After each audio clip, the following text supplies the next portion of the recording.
visat vreodată să te vezi la Cartoon Network? Acum ai ocazia să fii vedetă și să câștigi premii. Intră pe site și ia parte la o veselie de prietenie. Termenii și condițiile se găsesc pe site.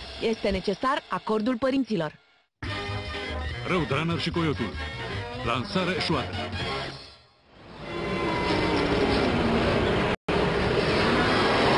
Roadrunner, Avian Aerodynamicus.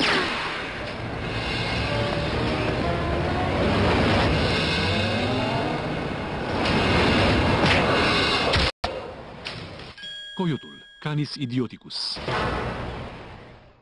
Velă de uscat.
SS Ghinion.